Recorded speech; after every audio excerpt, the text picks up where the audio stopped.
أعوذ بالله من الشيطان الرجيم بسم الله الرحمن الرحيم الحمد لله رب العالمين وبه نستعين اللهم صل على سيدنا محمد النبي الأمي وعلى آله وصحبه وسلم رب اشرح لي صدري ويسر لي أمري واحلل عقدة من لساني يفقه قولي ولا حول ولا قوة إلا بالله العلي العظيم إلهي أنت مقصودي ورضاك مطلوبي أعطني محبتك ومعرفتك السلام عليكم ورحمة الله وبركاته الحمد لله والشكر لله والصلاة والسلام على رسول الله أما بعد. Pertama sekali, mari kita sama-sama bersyukur kehadrat Allah Subhanahu wa Ta'ala yang telah mengurniakan kepada kita nikmat-nikmatnya yang sangat banyak, zahir dan batin.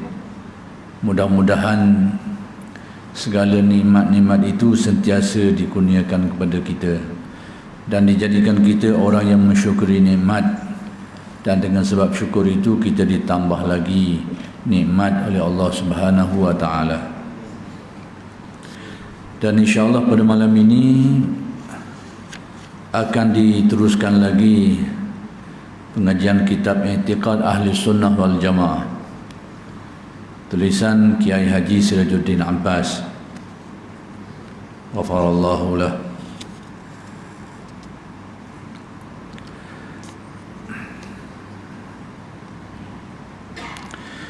Jadi sebelum ini dinyatakan bahawa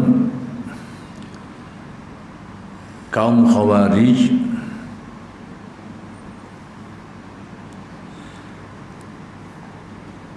sebelum ini disebut tentang kaum Khawarij,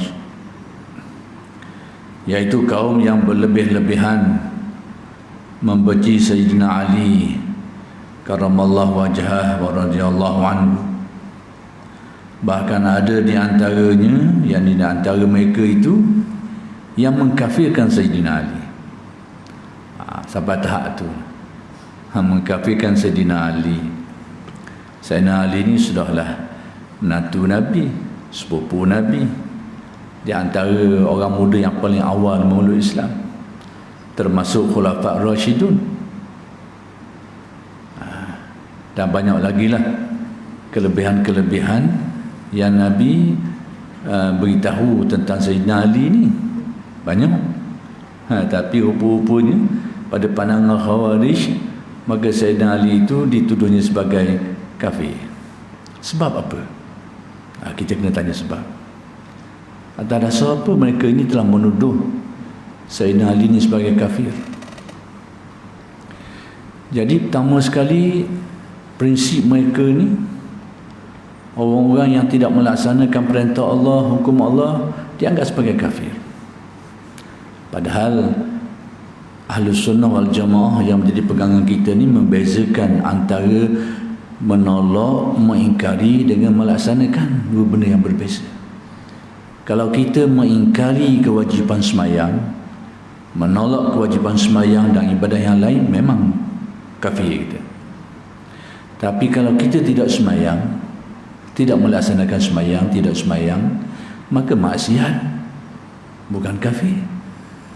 Tapi Khawarij ini, dia sekalikan orang yang tidak melaksanakannya itu dianggap semacam ingkar lah, sehingga dihukumkan sebagai kafir. Itu sebab. Dan itu bukan pegangan Ahlus Sunnah wal Jamaah. Berarti yang berpegang seperti itu adalah pemikiran kelompok Khawarij. Itu adalah cebisan pemikiran Khawarij yang menghukumkan kafir orang yang tidak melaksanakan perintah Allah. Ahlus Sunnah menganggapnya sebagai dosa. Dosa itu tak dosa selagi dia tidak mengingkari, menafikan atau sebagainya, maka dia tetap mukmin tapi mukmin yang asi. Berdosa tetap berdosa. Tapi yang menjatuhkan hukum kufur, maka mereka ini adalah dari kelompok Khawarij. Baik, apa kisah ni? Kenapa dia menghukum? Sebelum Sayyidina Ali, khalifahnya ada Sayyidina Osman. Jadi di zaman Sayyidina Osman inilah timbul fitnah yang agak ketara sikit. Dalam sejarah umat Islam, fitnah besar ni ketara nampaknya itu pada zaman Sayyidina Osman, yang mengakibatkan pembunuhan Sayyidina Osman. Sayyidina Osman dibunuh, mati dia dengan sebab fitnah itu. Fitnah ni bahaya. Sahabat Nabi jadi korban. Mati Sayyidina Osman, dibunuh, dikepung kerana ada tuduhan-tuduhan yang bermacam-macam lah. Antara tuduhannya, mereka kata Sayyidina Osman ni dia banyak melantik keluarga dia dalam pemerintahan, jadi menimbulkan kemarahan orang dan sebagainya. Macam-macam lah, jadi cerita macam-macam lah. Akhir sekali mereka telah mengepung umur Sayyidina Osman, merempuh dia dan membunuhnya. Jadi bila Sayyidina Ali diangkat menjadi khalifah,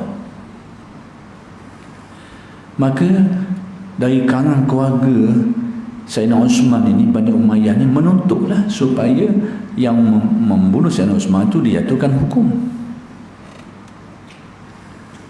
Dan Sayyidina Ali melihat situasi negara Islam pada waktu itu tidak stabil. Maka sebab itu Sayyidina Ali tidak segera melaksanakan, tidak segera melaksanakan. Maksudnya tak laksanakan bahasa itu juga, kerana ada sebab. Sayyidina Ali melihat keadaan tidak mengizinkan waktu itu. Ada masalah pandangan ijtihad Sayyidina Ali ni sebagai seorang sahabat, sebagai seorang yang alim di antara sahabat, melihat waktu yang belum sesuai, ada hal-hal tersendiri, maka belum dilaksanakan. Maka inilah dianggap salah satu sebabnya dituduh Sayyidina Ali tidak melaksanakan hukum itu. Salah satu. Kemudian bila berlaku pecah perang, sehingga Muawiyah mengisytihadkan khalifah dengan ijtihad dia, sehingga berlakulah perang dengan Sayyidina Ali, perang yang terkenal dalam sejarah, perang Siffin tu. Maka di situlah berlaku apa yang disebut majlis tahkim ni. Majlis tahkim, Sayyidina Ali diwakili oleh Sayyidina Ali diwakili oleh Abu Musa al-Asy'ari, Sayyidina Muawiyah diwakili Amr bin al-As. Cuma Amr bin al-As ni orang yang agak pintar dalam diplomasi, dalam politik dia agak cerdik. Jadi akhir sekali keputusan itu memihak kepada Sayyidina Muawiyah lah. Kesimpulan ceritanya, kelompok Khawarij ini pada asalnya bila berlaku perang ni, dan itu dengan ijtihad masing-masing lah. Sebab tu kita tidak boleh menolak dengan erti nak mengkafirkan ke apa ke Sayyidina Muawiyah, Sayyidina Ali, tak boleh. Mazhab Ahlus Sunnah melihat apa yang berlaku di antara dua sahabat ni, Sayyidina Ali dengan Sayyidina Muawiyah ni, kerana ijtihad mereka tu. Mereka buat itu bukan kerana sebab-sebab yang tidak diharuskan oleh syarak. Dengan arti mereka ni buat atas keilmuan mereka tu, kealiman mereka, ijtihad mereka tu. Jadi kita tahu dalam ijtihad ni, kalau dia betul-betul ahli lah dalam bidang ijtihad ni, kalau dia ijtihad, tepat ijtihadnya tu, dia akan dapat 2. Tapi kalau ijtihad dia tu salah, dia tetap akan dapat 1. Tapi biar ahli sungguh lah. Kita hari ni bukan mujtahid nak berijtihad, tu sakitnya kita hari ni. Kalau dia ahli sungguh tak apa. ahli kepakaran dalam bidang untuk berijtihad dalam bidang masing-masing. Jadi berlaku perang. Jadi akhir sekali bila keadaan berlaku, ringkas ceritanya adalah ajakan untuk perdamaian. Mula-mula Sayyidina Ali ingin meneruskan saja, kerana pandangan dia macam tu, ijtihad dia pada tu, baik diteruskan dan diselesaikan dengan cara tu. Tapi ada satu kelompok yang mendesak Sayyidina Ali supaya menghentikannya, menerima supaya dilakukan perdamaian tadilah, perundingan. Tapi setelah perundingan tu berlaku, kelompok yang mendesak Sayyidina Ali ini jugalah yang membangkangnya. Itu dalam sejarahnya. Mereka ni lah Khawarij. Akhir sekali mereka menetapkan bahawa Sayyidina Ali, Sayyidina Muawiyah, Amr bin al-As ini sudah terkeluar daripada perintah Allah dan Rasulnya. Tidak lagi dikira sebagai, tidak lagi berhukum dengan hukum Allah, kerana mereka ni terlibat dengan perang, dan itu perang tu dilarang. Maka mereka ni menghukum dua orang sahabat ni dan wakilnya tu sebagai kafir. Kenapa? Kerana melanggar perintah Allah supaya jangan berperang dan jangan berperang ni. Dia buat, dia langgar. Berarti dia sudah melanggar perintah Allah. Melanggar perintah Allah menurut Khawarij ini, maka dikira sebagai kafir hukumnya. Itu dasar tu. Jadi bila mereka ni menetapkan Sayyidina Ali, Sayyidina Muawiyah, Amr bin al-As dan lain-lain lagi itu sebagai kafir, apa yang mereka turuti? Dituruti dengan rancangan membunuh. Ini kena jaga-jaga. Saya kabawa lagi. Yang terpengaruh dengan faham itu tidak berakhir setakat itu, berakhir dengan kematian, membunuh. Itulah yang berlaku di negara Arab. Kalau belum, tak ada kesempatan, tak berlaku. Tapi bila ada kesempatan, tengok. Ini pemikiran ini akan bawa ke situ.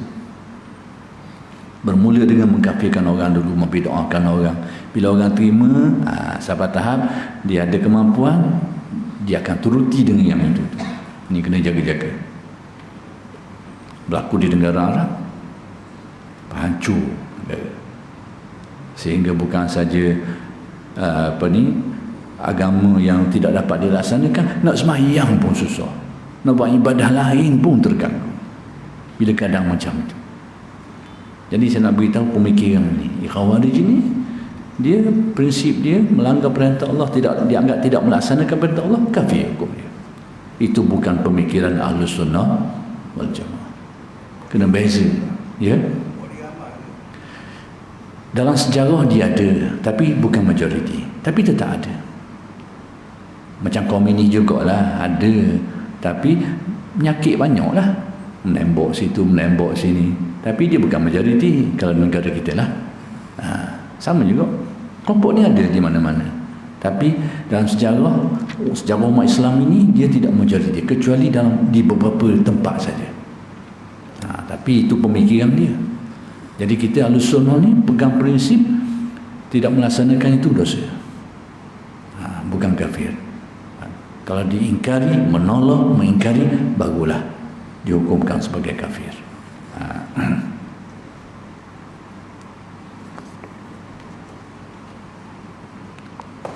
Jadi tahulah sebab kenapa mereka ini mengkafirkan Sayyidina Ali, kerana dianggap melanggar perintah Allah, atau bahasa lain tidak berhukum dengan hukum Allah.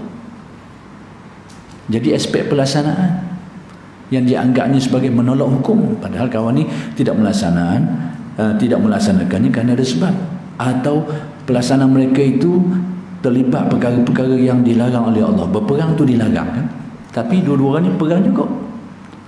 Jadi ini aspek teknikal pelaksanaan, mereka terlibat melakukan.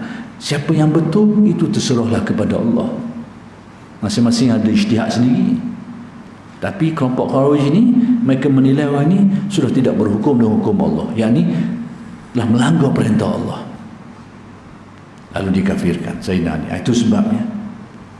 Jadi kita kena faham mulai dalam perkara ini, antara menolak, menafikan, mengingkari dengan melaksanakan, dua benda yang berbeza.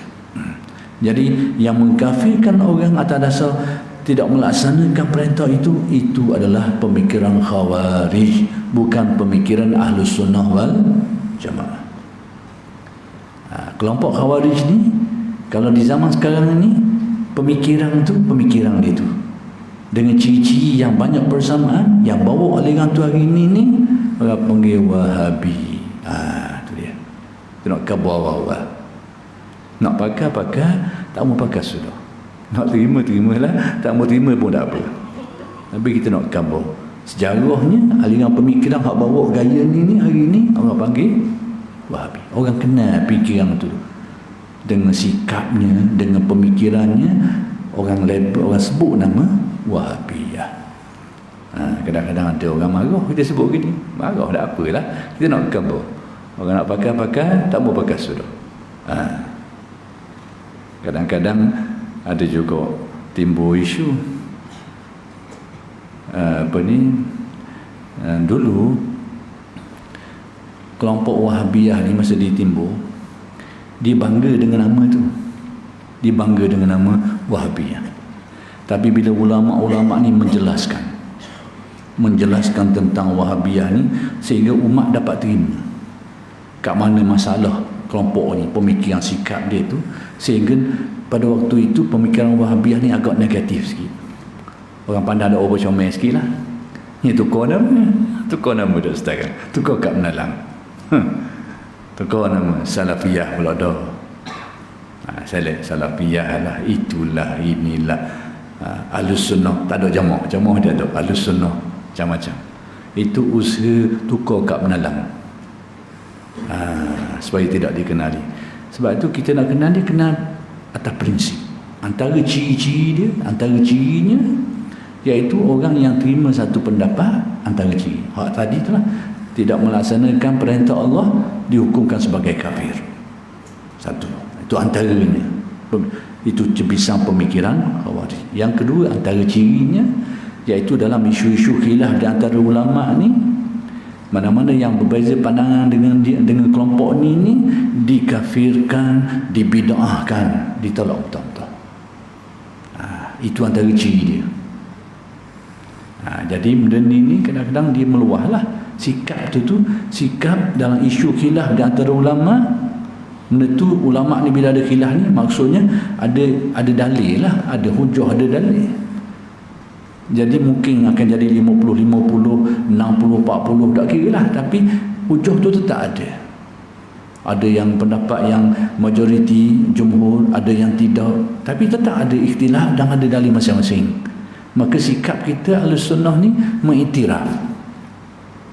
Sekalipun kita terima satu sikap, satu pendapat, tapi kita tak tolak metoh-metoh pendapat yang lain. Itu sikap Ahlus Sunnah wal Jamaah.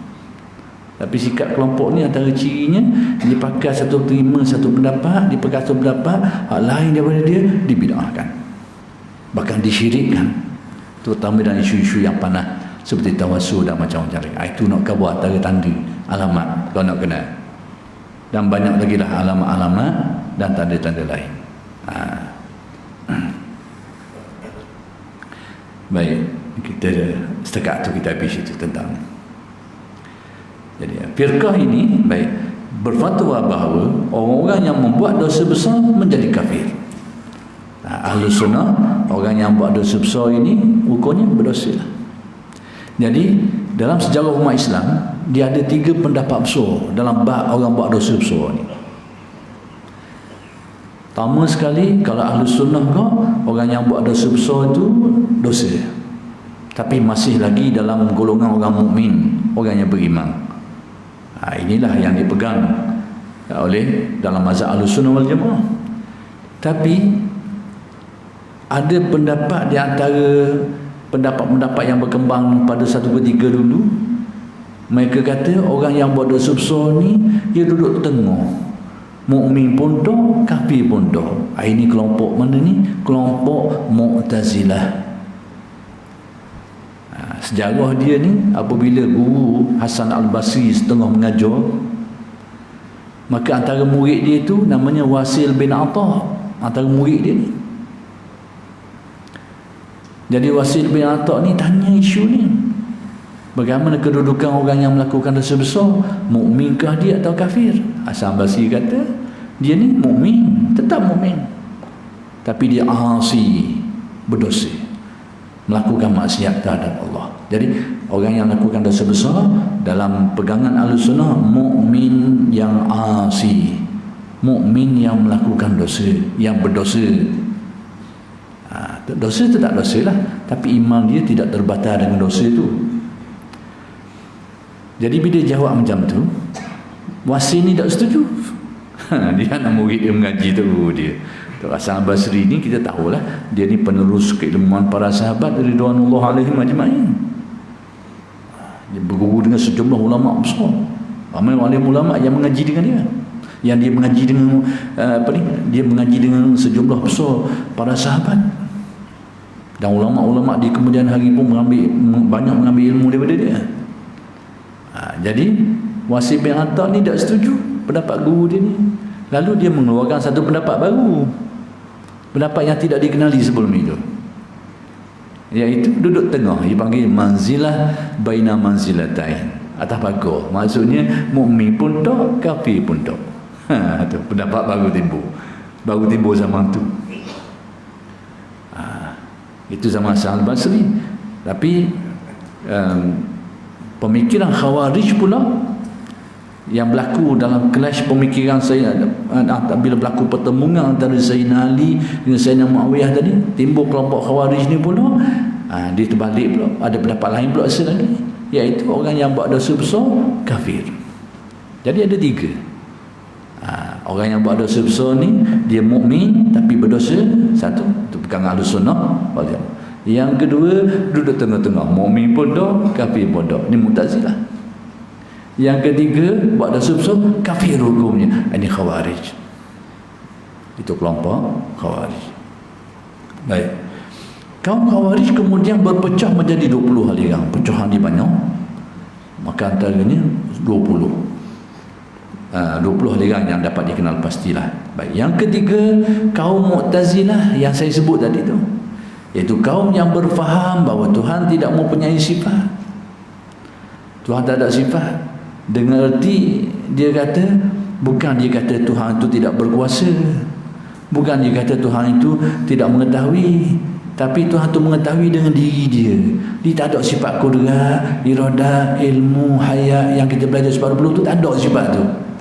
Kerana menurut faham mereka ni, kalau Tuhan tu ada sifat-sifat ni dan dia banyak kudrat, iradah, ilmu, jadi dia kata Tuhan ni jadi banyak lah, dia kata banyak, terdiri daripada banyak komponen.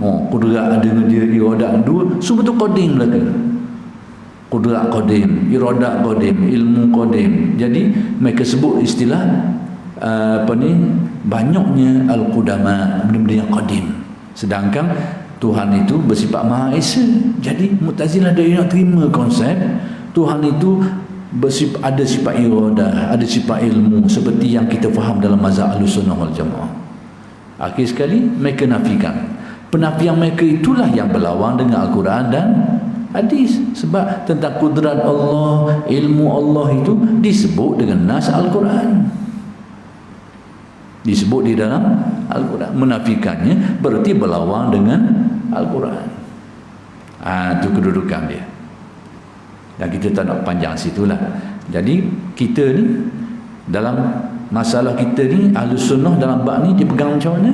Allah Ta'ala itu Maha Esa, dan dia bersifat dengan sifat yang banyak. Jadi banyaknya sifat tidak berarti banyaknya Tuhan. Banyaknya sifat tadi itu tidaklah berarti Tuhan itu dia banyak komponen-komponen, tidak berarti seperti itu. Itu menurut faham Ahlussunnah. Bahawa kenapa sifat-sifat ini ada pada Allah? Kerana disebut di dalam Al-Quran dan hadis.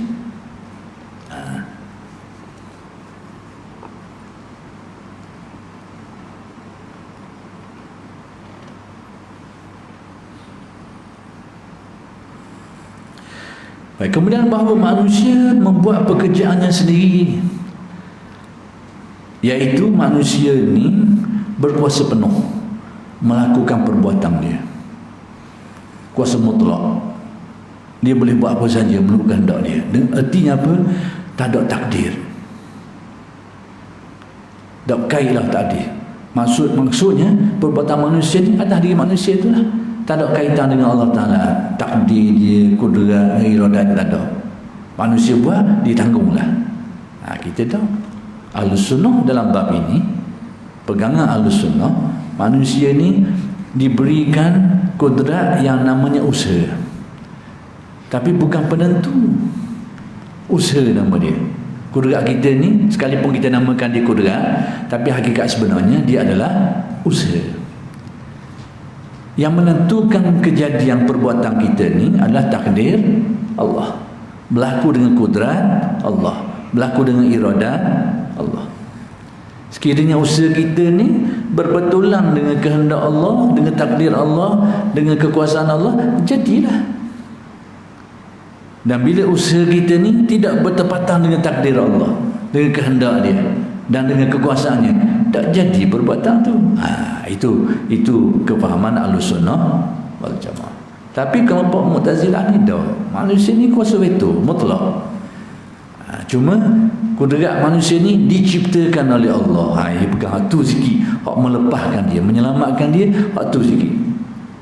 Kita ni diciptakan kudrat oleh Allah. Lepas tu atas kita lah. Maksud atas kita tu tak kaitlah dengan kudrat Allah, tak kaitlah dengan takdir. Itu kalau ada yang berpegang seperti itu adalah fahaman Mu'tazilah, bukan pegangan Ahlus Sunnah wal Jamaah. Ahlus Sunnah tetap kita tidak pernah terlepas daripada takdir Allah, tak terlepas dari kudratnya, iradanya. Dan usaha kita ikhtiar, pilihan, usaha, bukan penentu. Bila berbetulan kehendak Allah, jadi. Tak berbetulan, tak jadi. Itu faham seperti itu. Bahawa Tuhan tidak bisa dilihat dengan mata dalam syurga. Mu'tazilah ni pula, dia kata Tuhan di akhirat nanti tidak boleh dilihat. Tetapi pegangan Ahlus Sunnah meyakini bahawa Allah Ta'ala boleh dilihat di akhirat. Allah Ta'ala beri kemampuan kepada makhluk ni untuk melihat Allah. Tapi bukan berarti Tuhan itu berubah sifat. Daripada tak ada rupa jadi ada rupa. Bukan. Kerana sifat Allah Ta'ala itu kekal seperti aslinya. Tapi Allah Ta'ala beri kemampuan kepada makhluk ni untuk melihat kepada zatnya yang maha suci. Dan itu sebab apa gitu tu? Sebab benda ni disebut di dalam Al-Quran dan hadis. Itu dia. Kan ada dalam Al-Quran dan hadis. Jadi Mu'tazilah ni dia tolak. Sebab apa? Kerana tak masuk akal. Tuhan tidak menyerupai sesuatu, tak ada rupa, tak ada tempat. Dah nak tengok ke mana dia tu? Hak boleh tengok ni bila ada rupa, ada bentuk, ada keadaan. Bolehlah tengok. Kalau tak ada, nak tengok ke mana? Sebab tu Mu'tazilah dia tolak masalah melihat Tuhan. Ia terlupa bahawa kemampuan untuk menjadikan manusia ni boleh melihat Allah tanpa rupa ni adalah dengan kekuasaan Allah. Ia lupa bahagian tu. Lebih-lebih lagi disebut di dalam Al-Quran dan hadis. Wujuhun yawma idzin nadhiratun ila rabbiha nazirah. Muka-muka pada waktu itu wajah-wajah berseri-seri memandang kepada Tuhannya. Dengan arti, maka di sinilah Ahlus Sunnah menerima suatu hakikat bahawa di akhirat nanti Allah Ta'ala boleh dilihat oleh orang-orang yang beriman. Dan itu merupakan nikmat yang paling besar. Yang tidak ada nikmat yang melebihi, yang lebih besar daripada nikmat itu. Itu panggil ru'yatullah. Istilah Arabnya ru'yatullah. Jadi dalam mazhab Ahlussunnah, Allah Ta'ala boleh dilihat di akhirat. Oleh siapa? Oleh orang-orang yang beriman saja. Sebagai nikmat yang paling besar. Dan Allah Ta'ala kekal dengan sifatnya, iaitu mukhalafah, laisa kamitslihi syai'. Tapi Allah Ta'ala beri kemampuan kepada roh manusia ni dapat melihatnya dalam keadaan sifatnya seperti itu. Kemudian, bahawa orang yang mengerjakan dosa besar diletakkan di antara dua tempat, seperti yang saya sebut tadilah. Dan ini bukan pendapat Ahlussunnah wal Jamaah. Dan Mi'raj Nabi Muhammad hanya dengan ruh saja. Ini khilaf ulama. Tapi Ahlus Sunnah wal Jamaah menyatakan Mi'raj Nabi itu naik ke langit itu berlaku bukan dengan ruh tapi juga dengan jasad, dengan badannya juga. Itu pegangan Ahlus Sunnah wal Jamaah. Tapi kelompok Mu'tazilah dia kata itu hanya berlaku secara spiritual saja, secara rohani saja. Ruh saja naik, badan tak, badan duduk sekali dengan orang. Itu menurut faham Mu'tazilah, dan itu bukan pegangan Ahlus Sunnah wal Jamaah. Dan lain-lain lagi. Itu kelompok Mu'tazilah. Baik, kaum Mu'tazilah ni berpecah menjadi 20 aliran, pecah lagi jadi 20. Tadi 20 dah, sebelum tu 22. Tambah 20 lagi, 60 lebih dah. Baik, kemudian kaum Murji'ah, iaitu kaum yang memfatwakan bahawa membuat maksiat, yakni kedurhakaan, tidak memberi mudarat kalau sudah beriman. Yakni kalau kita beriman ni, maksiat apa-apa pun tak apalah, ada mudarat apa-apa. Kita dalam pegangan Ahlus Sunnah, orang yang buat maksiat ni, iman dia akan jadi kurang dari segi lemah, imannya akan melemah, kesan pada lemahnya iman. Tapi dia tidak membatalkan iman. Hak ni tak apa, buat apa-apa pun tak ada iman, dan beriman je, hak lain tak apa. Ni satu hal kan. Jadi ini bukan faham Ahlus Sunnah wal Jamaah. Jadi orang fahaman kita ni, Ahlus Sunnah wal Jamaah ni, bila dia buat maksiat dosa, dan ada kesan pada imannya dari segi darjat iman tu.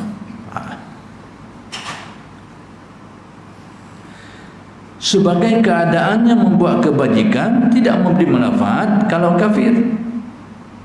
Dia anggap buat kebajikan bagi orang kafir ni, dia buat kebajikan mana pun, maka kebajikan tu tidak memberi manfaat. Lepas tu dia terbalik dengan orang mukmin. Dipakai sipir tu. Orang kafir ni dia kata dia buat baik mana sekalipun, memang atas kekafiran dia tu tak ada manfaat sikit. Itu memang samalah dengan pegangan Ahlus Sunnah wal Jamaah. Tapi yang beriman ni, dia pakai sipir tu juga. Kalau dia beriman, dia buat jahat mana pun, tak ada gegi sikit. Tak ada gegi sikit. Sebagaimana orang kafir ni, buat baik mana pun, tak ada kesan sikit. Dia pakai buah tu. Jadi hak yang kedua tu sama je lah. Pegangan Ahlus Sunnah, orang yang kafir ni, dengan kekufuran dia tu, maka dia buat kebaikan apa pun tidak dinilai. Tapi masalah orang beriman ni, kalau dia buat jahat, maka dia ada kesan dosa dia tu, dosa lagi, kesan kepada darjat imannya dan sebagainya. Tapi tidaklah membatalkan iman. Baik, kemudian 5, kaum Najariyah ini, iaitu kaum yang memfatwakan bahawa perbuatan manusia adalah makhluk, yakni dijadikan Tuhan. Itu sama dengan kita juga. Perbuatan kita ni makhluk lah, diciptakan oleh Allah, yakni berlaku dengan kudrat dan iradat Allah. Tetapi tempat beza kat mana? Tetapi mereka berpendapat bahawa sifat Tuhan tidak ada. Dia macam Mu'tazilah tadi. Sifat Tuhan tak ada, sifat kudrat, sifat iradat tak ada. Tapi apa yang kita buat ni, perbuatan kita ni diciptakan oleh Allah. Tapi bagaimana Allah tercipta? Bukan dengan kudrat, bukan dengan iradat dia. Itu tempat beza. Jadi pegangan yang menyatakan apa yang kita buat ni, kita berjalan, kita hidup, kita mati, kita makan, perbuatan kita ni, apa yang berlaku atas diri kita ni, diciptakan oleh Allah. Artinya apa? Benda ni berlaku dengan kudrat dan iradat Allah, tertakluk dengan takdir Allah. Itu maksud bahawa apa yang kita buat ni, perbuatan kita ni diciptakan oleh Allah, yakni berlaku semua tu dengan kudrat dan iradat Allah, dan tertakluk dengan takdirnya. Jadi dari segi itu, bahawa kelompok Najariyah ni, bahawa perbuatan kita ni diciptakan oleh Allah, sama. Bezanya, kalau kita yakin perbuatan kita ni diciptakan oleh Allah dengan arti berlaku dengan kudrat dan iradat dia, tapi Najariyah ni perbuatan kita ni diciptakan oleh Allah, tapi bukan dengan kudrat dan iradat dia. Pada dia tak ada kudrat iradat dia. Dia macam Mu'tazilah juga dalam bab ni. Beza sikit ni lah. Tapi nak kata ada kelompok ni, ada kelompok ni. Baik, kaum Najariyah pecah menjadi 3 aliran, pecah lagi 3 aliran.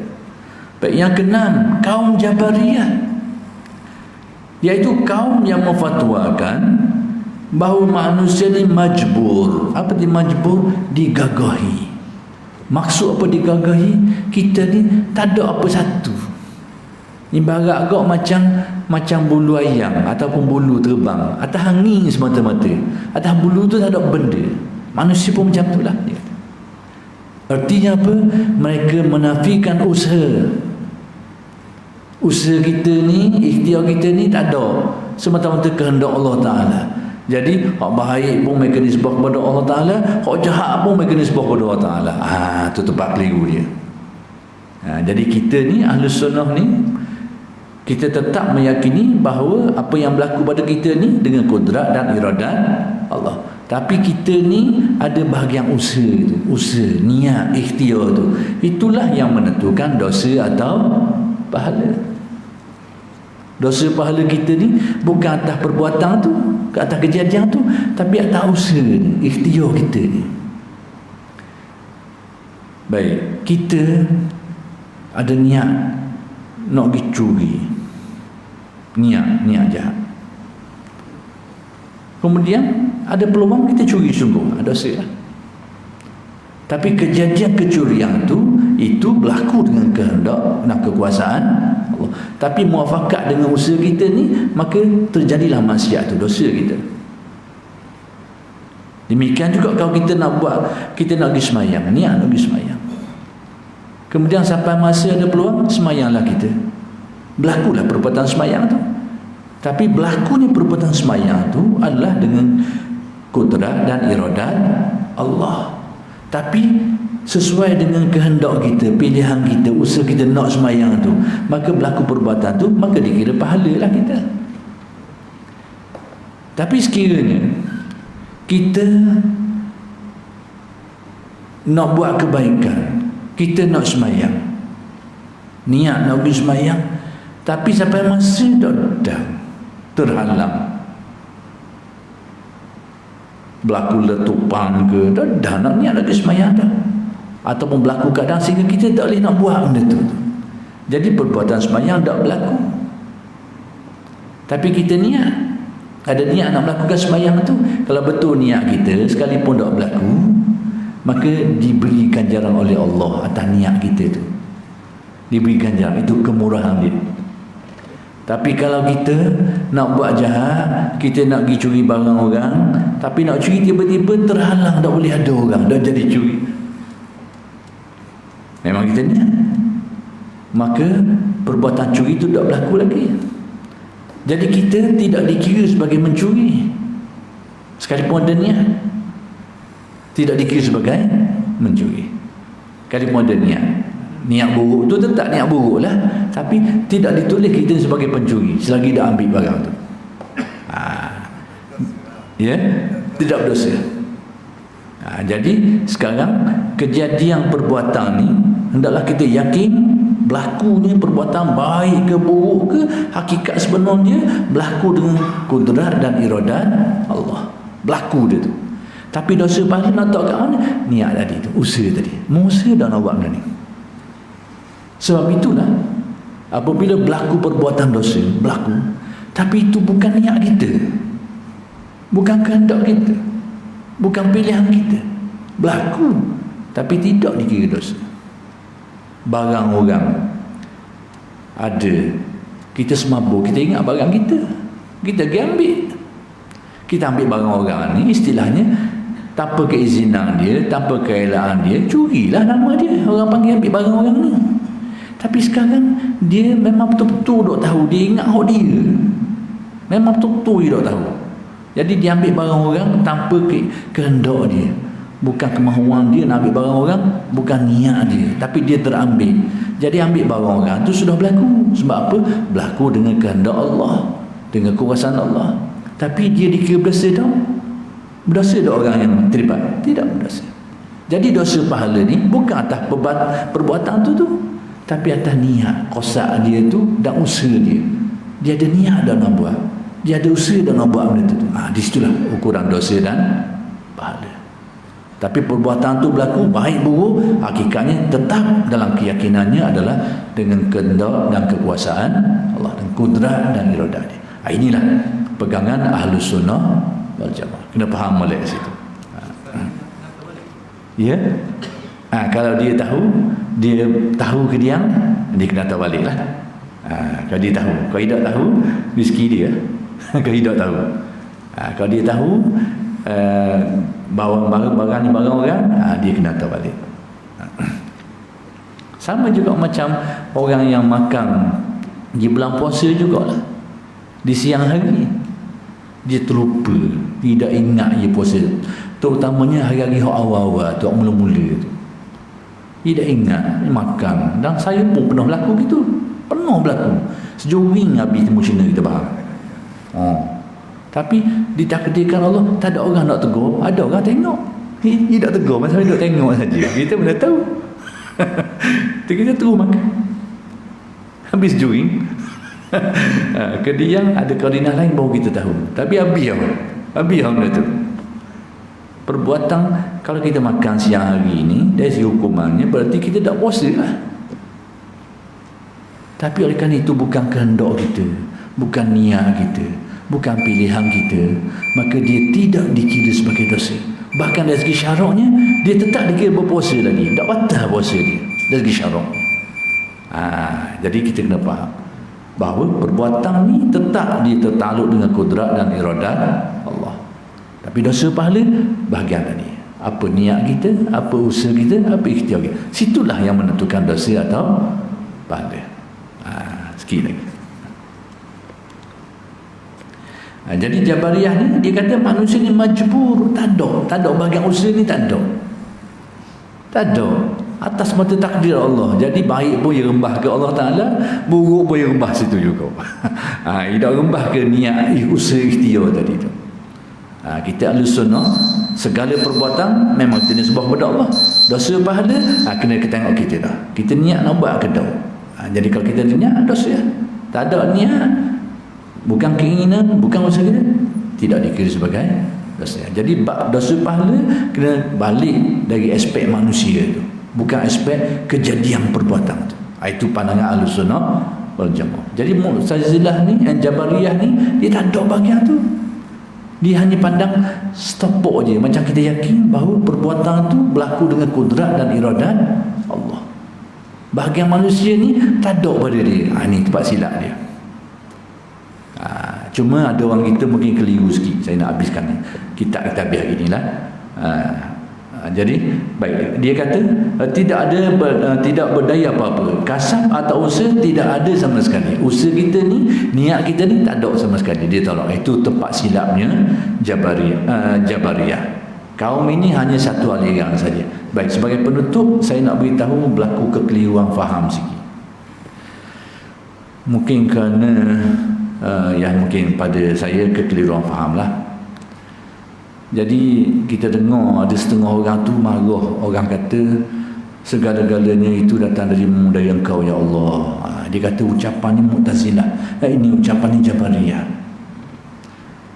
Pada saya itu kesilapan. Sebab apa saya kata gitu?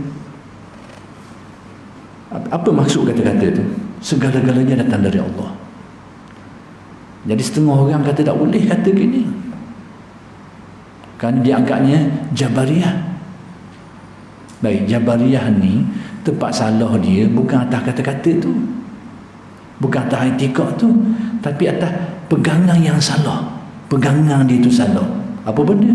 Dia hanya terima takdir, terima kudrat iradat Allah, tapi tolak secara mutlak usaha dan ikhtiar manusia. Itu tempat salah dia.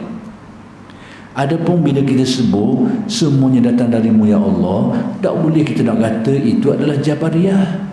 Kita kena tanya dia dulu, apa yang mu faham dengan kata-katamu ni? Bila engkau kata semua datang darimu ya Allah, atas keyakinan segala perbuatan berlaku dengan kudrat dan iradat Allah, memang betul tu. Tapi munafi dah usaha ikhtiar dah. Bukan Jabariyah. Tapi kalau dia kata aku tak ada manusia, tak ada dah usaha, baru jadi Jabariyah.